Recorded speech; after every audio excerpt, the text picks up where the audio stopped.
प्रिय विद्यार्थियों, हमारे इस नॉलेज हब चैनल में आपका पुनः स्वागत है।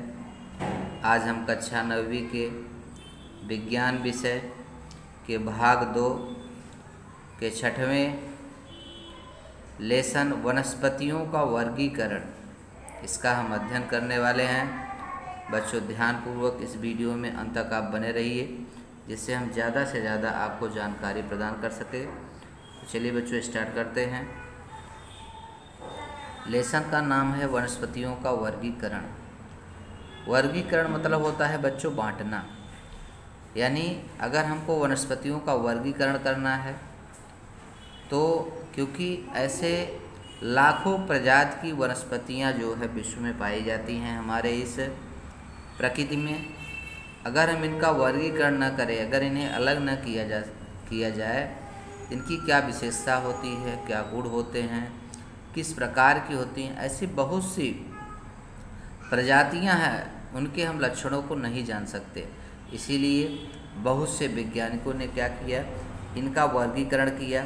तो सबसे पहले जो नाम आता है इसमें वनस्पतियों के वर्गीकरण में, वह रॉबर्ट व्हिटाकर थे। 1969 में जो है उन्होंने इस जो है अंतर्गत जो है मोनेरा, प्रोटिस्टा और कवक, इस जगत के माध्यम से जो है उन्होंने वनस्पतियों का वर्गीकरण किया। देखिए यहाँ बच्चों एक जो है चित्र के माध्यम से दर्शाया गया है कि सजीवों का वर्गीकरण किस प्रकार से किया जाता है। उसमें आदि केंद्रकी आते हैं और डिश केंद्रकी आते हैं। आदि केंद्रकी में बच्चों आता है मोनेरा जगत, और डिश केंद्रकी में आते हैं जो एक कोष की होते हैं और बहुकोष की होते हैं। तो प्राणी जो होते हैं या जो सजीव होते हैं वह एक कोष की और बहुकोष की होते हैं, या दृश्य केंद्रीय में आते हैं। अब एक कोष की जो होते हैं वो प्रोटिस्टा जगत के होते हैं। अब बहुकोशिकी में क्या आता है बच्चों, कोशिका भित्ति युक्त और कोशिका भित्तिहीन। यानी जो हमारे शरीर की, जैसे हमारी जो रचना हुई है या किसी भी जीव की जो रचना हुई है वह एक कोशिका या बहुकोशिका से हुई है। तो कोशिका में भित्ति है तो भित्ति युक्त होगी, अब भित्ति नहीं है तो वह भित्ति विहीन बोला जाता है उसे। भित्ति युक्त मतलब बच्चों जैसे हमारी त्वचा होती है, त्वचा हमारे शरीर की क्या करती है बच्चों, रक्षा करती है ऊपर से, तो यह भित्ति मानी जाती है। उसी प्रकार से ऐसे जिसमें भित्ति नहीं होती जिन सजीवों में, उसे भित्ति विहीन बोला जाता है। अब कोशिका भित्ति युक्त जो होते हैं वह स्वयंपोषी होते हैं, यानी से वनस्पतियाँ, और परपोषी भी होते हैं जैसे कवक वर्गी जो होते हैं। स्वयंपोषी बच्चों जो अपना भोजन स्वयं तैयार करते हैं, और परपोषी बच्चों जो स्वयंपोषी पे आश्रित होते हैं यानी दूसरों पे आश्रित होते हैं। अब कोशिका भित्ति विहीन जो होते हैं वह प्राणी वर्गीय आते हैं। तो ये बच्चों क्या है, सजीवों का किस प्रकार से देखिए वर्गीकरण। अब इस वर्गीकरण के माध्यम से यह जो मोनेरा, प्रोटिस्टा और कवक जगत है, इसके माध्यम से बहुत से वैज्ञानिक जो हैं उन्होंने क्या किया, इसको अपने अपने तरीके से अलग किया, उनका वर्गीकरण किया। जैसे इसमें व्हिटाकर है, उन्होंने बताया कि मोनेरा और प्रोटिस्टा और कवक जगत होते हैं, इसके माध्यम से उन्होंने बताया। तो आगे देखिए उन्होंने बताया कि जगत वनस्पति मतलब वनस्पतियाँ जो है किस प्रकार से इनके जगत जो है, इनके संसार को अलग किया गया।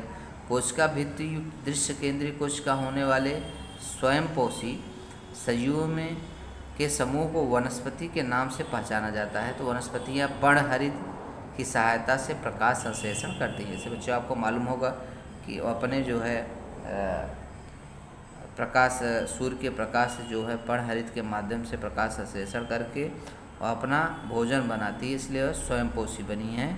तो वनस्पतियों जगत में पाए जाने वाले सजीव अन्य सजीवों के लिए भोजन के प्रमुख स्रोत होते हैं। तो जो है स्वयंपोषी होते हैं, यह अन्य जीवों के लिए क्या होते हैं, कारगर सिद्ध होते हैं, उनके कार्य में आते हैं।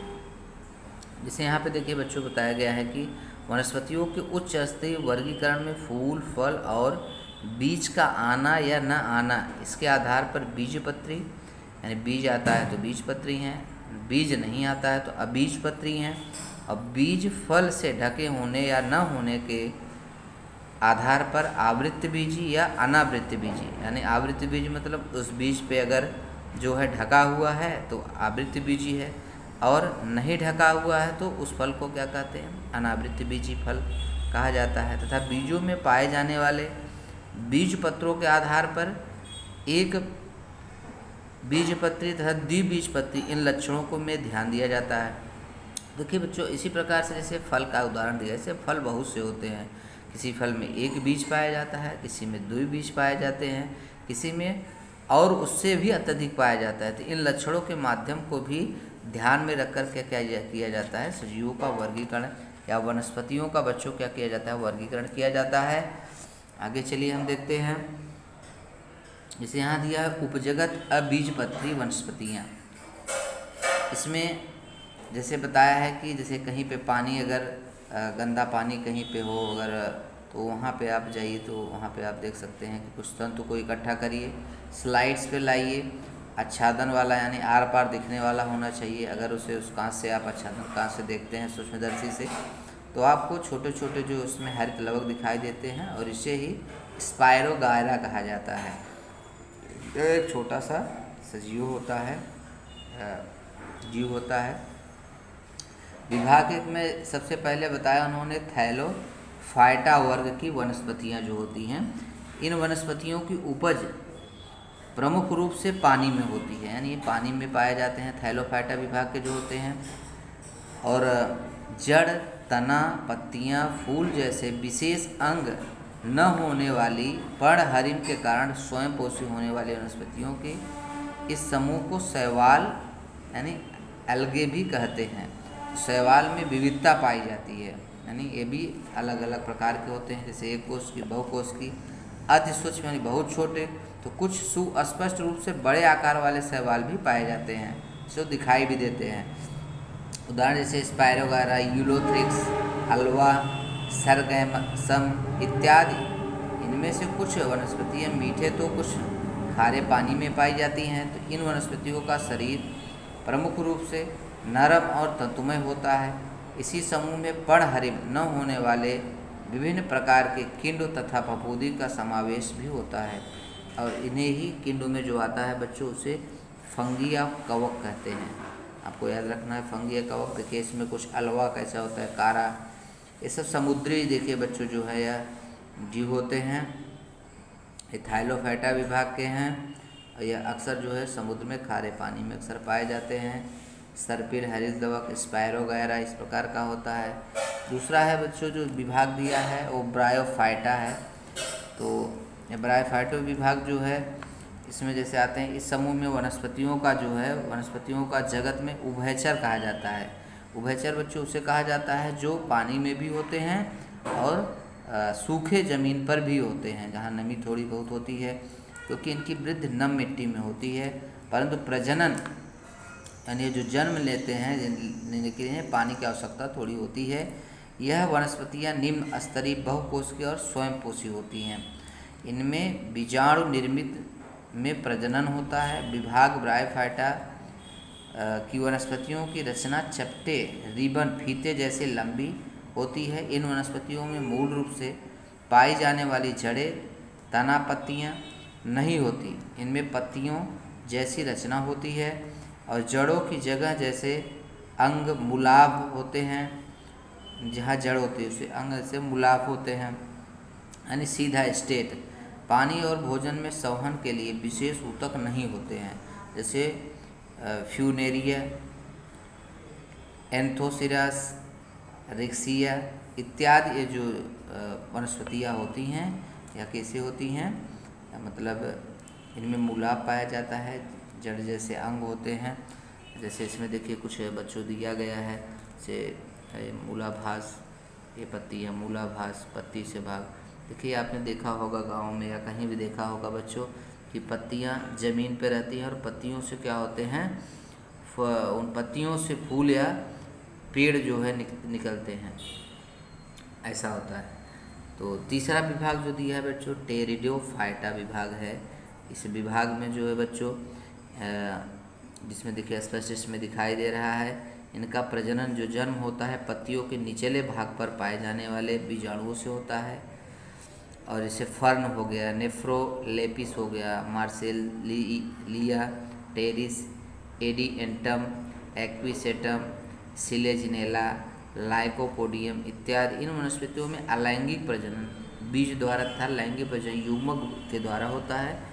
इसमें स्पष्ट रूप से संवहनी संस्था पाई जाती है, यानी खुद से यह क्या करते हैं, संवहन करते हैं, यानी आगे अपना विकास करते हैं। तो थाइलोफाइटा, ब्रायोफाइटा व टेरिडोफाइटा इन तीनों विभाग वनस्पतियों की शरीर की रचना एक दूसरे से भिन्न होते हुए भी इसमें समानता, कुछ न कुछ समानता जो है बच्चों पाई जाती है। ये आप पढ़ेंगे। देखिए इसमें जो चित्र है इसको ध्यानपूर्वक देखिए और समझने की कोशिश करिए।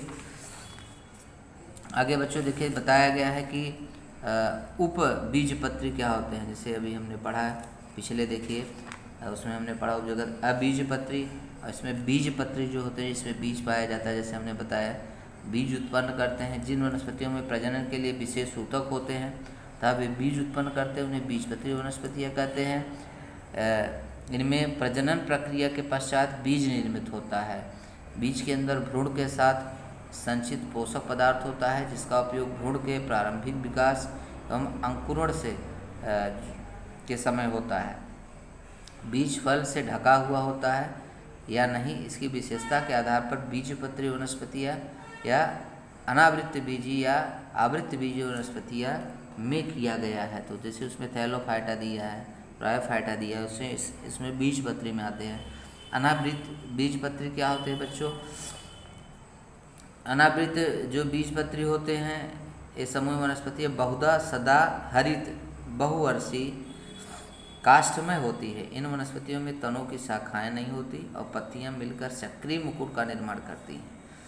इसमें नर व मादा अंग एक वृक्ष के अलग अलग बीजापर्ण होते हैं और इनके बीज आवरण रहित होते हैं। यानी बीज इनके जो होते हैं उस पर आवरण नहीं होता है, ढके नहीं होते हैं, यह फल धारण नहीं करते, इसलिए इन्हें अनावृत बीजी कहते हैं। जिसे हम जैसे नर भी कह सकते हैं बच्चों।